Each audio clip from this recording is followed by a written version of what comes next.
on, it's been terrific. And if you just did a great job recruiting Indiana, you can't tell me you wouldn't win multiple national championships. And so I think that Archie gets that and understands that if he recruits Indiana well, they're going to win.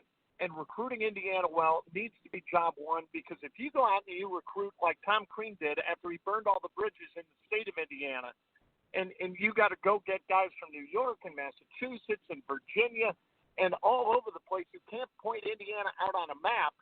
It's not going to be that kind of special thing where you could sort of, you're nutting up for your home state, you know, and I think that that's an important part of the tradition of Indiana basketball. And I think that's box one that needs to be checked for a coach who's going to win at Indiana. And I think Archie understands it. His relationships in the state of Indiana among summer coaches, among high school coaches, really, really strong and getting stronger. And that's in direct opposition of the way Tom Crean kind of went about his business. So I'm really bullish on Archie Miller and the amount of talent that he's going to be able to get to Indiana. And it's talent that wins college basketball games. Well, we're both Indiana fans. We're both Indiana grads. But my question, real quickly, and this we'll have to wrap it up here, because Tony Donahue is going to be coming on here in just a minute. And I know you know him. But Archie and his brother. I mean, is that going to hurt him? How's he going to separate himself from that scandal out in Arizona with his brother? You know, my sister does a lot of things in her life that, I don't want to have to reflect on me. You know, just because my sister up in the city of Chicago does something negative, that doesn't mean I'm a bad person. You know, I'm not going to hold Archie accountable for Sean. And I'm not really entirely certain because of kind of the nefarious nature of some of the evidence that's been presented. I'm not sure that Sean Miller is really guilty of anything. If he is, he should be punished. And if Archie ever steps outside the lines and does something untoward or nefarious, then you know what? Long as, like, I haven't heard anything about Archie Miller that would lead me to believe that he's crossing a line. And I know Fred Glass well as the athletic director, and I guarantee you that Fred, when he hired Archie, laid it out and said, look, this is not something that we tolerate here. We're going to build this clean. Guys are going to get their degrees. Guys are going to be academically challenged. You know, we're not just going to throw them into, nonsense classwork, and we're going to win basketball games. So you've got to, like I said, you've got to check all those boxes. Are you ready to, accommodate those challenges? And I think that's if you're going to cheat, don't come to Indiana, because not only are you going to get fired, but fans are going to loathe you forever.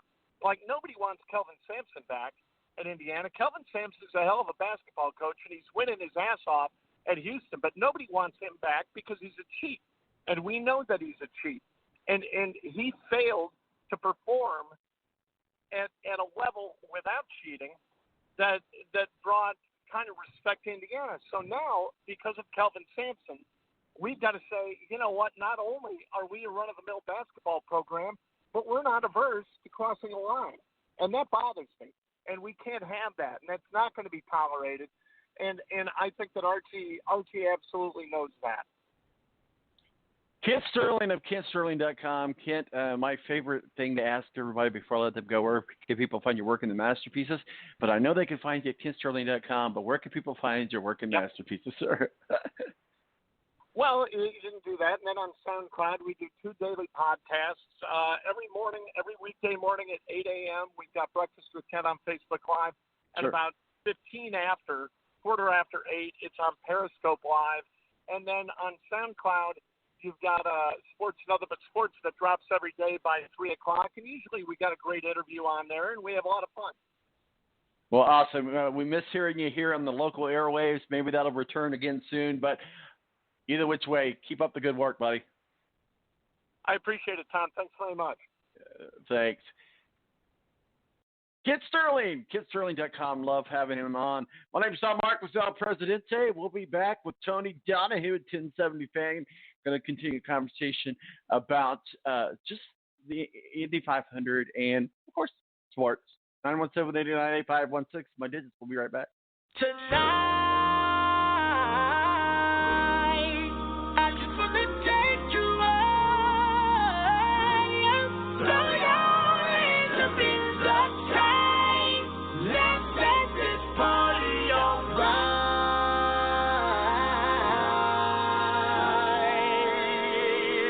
Players, put your pinky rings up to the moon.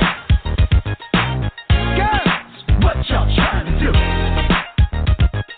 24 carats magic in the air. Hit the toe so clear. Look out. Pop, pop it.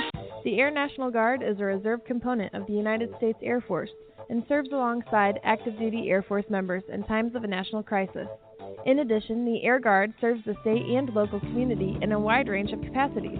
The reason people join the Air Guard is as diverse as our members and includes such reasons as a deep desire to serve their country, money for college, travel, new job skills, and the pride that goes along with belonging to the greatest military organization in the world. I joined because I felt a calling to serve my country, but I didn't want to be far away from my family, so the Indiana Air National Guard was a perfect fit for me.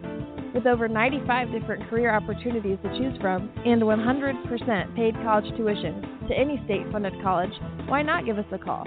Call 1-800-841-3103 or visit online at goang.com to find out more. Again, that's 1-800-841-3103. The Air National Guard, guarding America, defending freedom.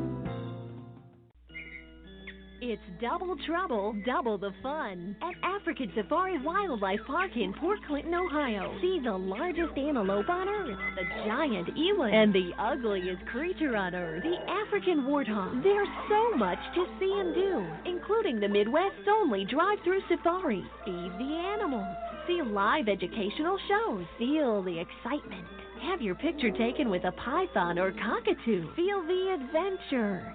Shop the Symbol Lodge gift shop with items available from around the globe. Visit the snack bar or picnic facilities. Enjoy a pony or camel ride. Or cheer your favorite porker on to victory in the famous Pork Chop Down. Bring your family to see the rare and exotic animals at African Safari Wildlife Park in Port Clinton, Ohio. Just take Route 2 to the Route 53 North exit and follow the sign. Only 17 miles west of Cedar Point via Route 6. Open every day, rain or shine. When you don't go to Geico.com, car insurance can be confusing. Like Swedish techno confusing. Bark, bark, meow, meow. Dance with me, purple cow. Bark, bark, meow, meow. Ooh, you lovely cow. Geico makes it easy. With 24/7 access, all you have to do is go to Geico.com and you could save money on car insurance. It just makes sense. Unlike, you know. Dance with me, purple cow. I like your move. When you don't go to Geico.com, car insurance can be hard.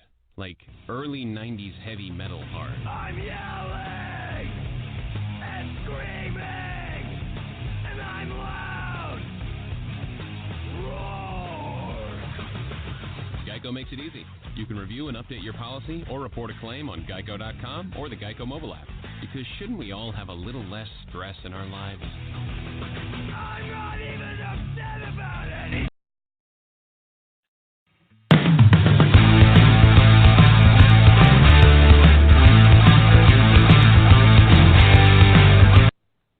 All right, welcome back to The Balance. 90 minutes in the books, 90 minutes in the can. My name's Tom Marquis, El Presidente. 917-889-8516 is our digits. Thank you to Mathew Embury of WSBT up in South Bend, our official IndyCar contributor. Steve Wilson, editor-in-chief of Speedway Digest, joining us for some NASCAR talk. And just dropped off with us was Kent Sterling from KentSterling.com, talking with us everything about from the NBA Finals to the Cubs, which I hate the Cubs, but another guy, we'll save the best for last. I'll tell you, you know, you want to just build your show up to awesomeness.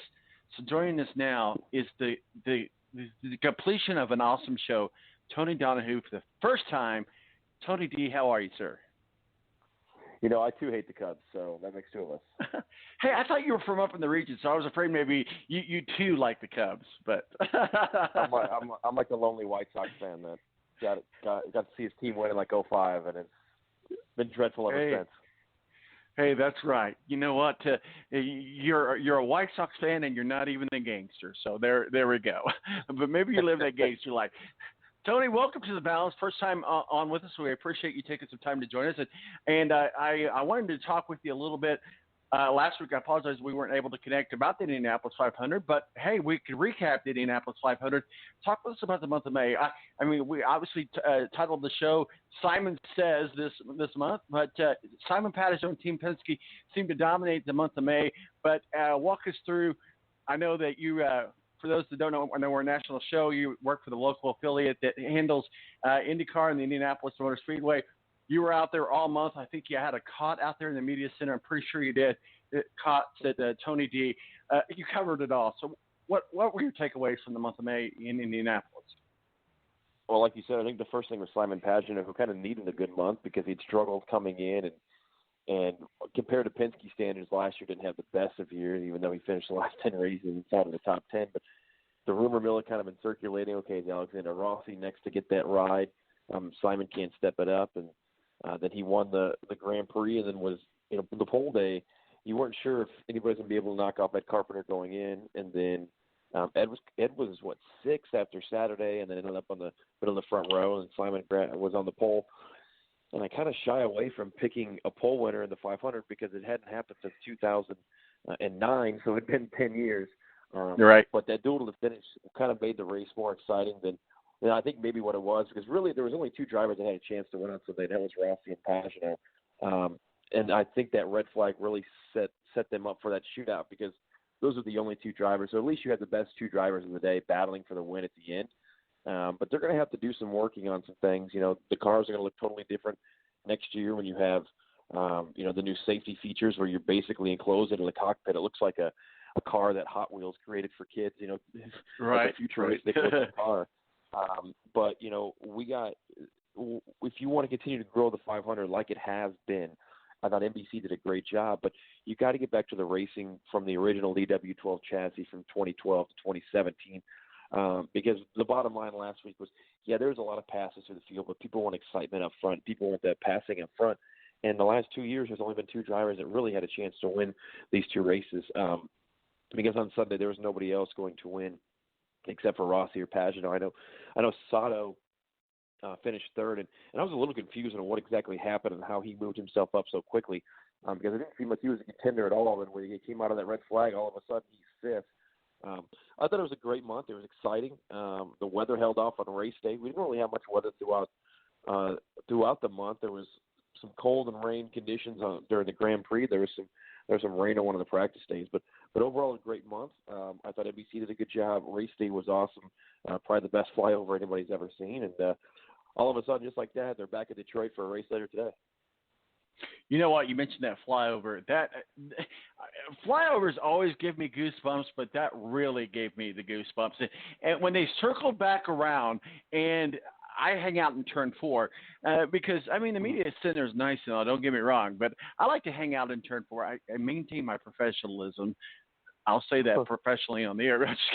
But it's fun to be out there with the fans and see them enjoy. I think that's really what makes the Indianapolis 500. It is what it is. It's the fans.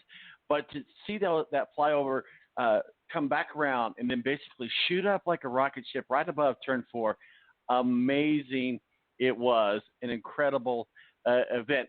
Talk about how Simon Pagenaud was able to come around in the shootout with Alexander Rossi. Alexander Rossi thinks maybe he was cheated with Oreo. There was some situations there, but he also felt like that maybe Simon was blocking. I don't know if you're going to win the Indianapolis 500, as they say, all's fair in love and war. Well, it's love and war, and if you're going to win the Indianapolis 500, you can't be, excuse my French, you can't be girly about it. Yeah, no, and you got to make that car as wide as possible. And they were swapping the lead back and forth in that last lap, heading into 3, which is where I was sitting. Rossi made a move, and Simon just kind of hung it out a little bit wider than what he had been. So Rossi either was going to make a move on the outside or he wasn't. And Rossi kind of went for it and then didn't have it, and then tried to set him up for the front straightaway. Look, Alexander Rossi wanted to win that race more than anything. I think we saw that. But at the end of the day, to finish second, and you think about the points and him running for a championship, that was big. And now you've got